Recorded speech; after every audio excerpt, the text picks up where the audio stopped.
Hello guys, आज की इस वीडियो में मैं आपको सिखाऊंगा भारतीय संविधान के आर्टिकल नंबर 8 और 9 को।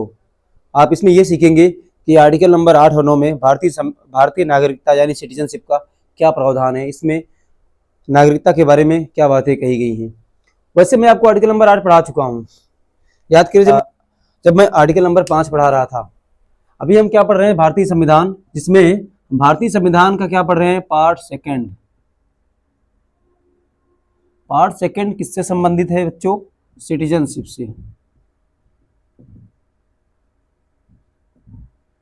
यानी कि नागरिकता से संबंधित है।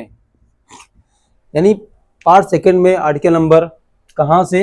आर्टिकल नंबर 5 से 11 तक आप सिर्फ भारत के नागरिकता के बारे में जानेंगे। कौन भारत का नागरिक होगा, किस प्रकार भारत के आप नागरिक बनेंगे, इसके बारे में आप सीख रहे हो। अभी तक आप आर्टिकल नंबर 5, 6 और 7 पढ़ लिया है। 8 और 9 पढ़ने जा रहे हैं आप। आर्टिकल नंबर 8 क्या कहता है? आप याद करिए, आर्टिकल नंबर 8 मैंने आपको बताया था जब मैं आर्टिकल नंबर 5 पढ़ा रहा था। इसमें यह बात कही गई है कि जिन लोगों का जन्म भारत में नहीं बल्कि विदेश में हो रहा है, अगर उनके माता पिता का जन्म भारत में हुआ था तो वो भी भारत के नागरिक माने जाएंगे, अगर वो भारत नागरिक बनना चाहते हैं तो। मतलब आप समझ गए? जैसे आप इंडिया के रहने वाले थे प्रॉपर, अब किसी और कंट्री में गए थे, वहां अपने संतान को जन्म दिया, ये संतान कहाँ का नागरिक बनेगा? भारत का नागरिक बनेगा। एक शर्त होगी, इसके माता पिता का जन्म कहाँ होना चाहिए? भारत में। माता पिता और दादा दादी का जन्म अगर भारत में हुआ था तो ये भारत का नागरिक स्वतः ही बन जाएगा।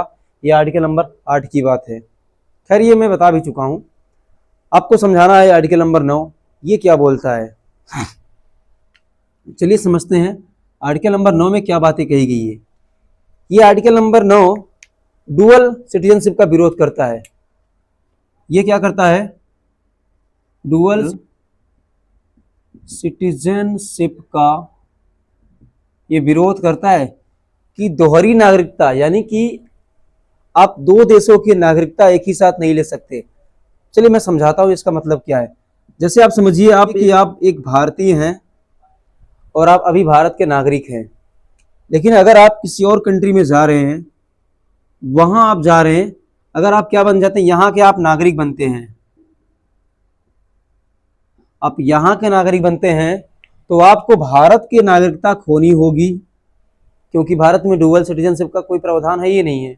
आप अगर भारत के नागरिक हैं तो केवल भारत के नागरिक होंगे, और अगर आप किसी और कंट्री के नागरिक बनना चाहते हैं तो आप भारत के फिर नागरिक नहीं होंगे। ये आर्टिकल नंबर 9 की बात है।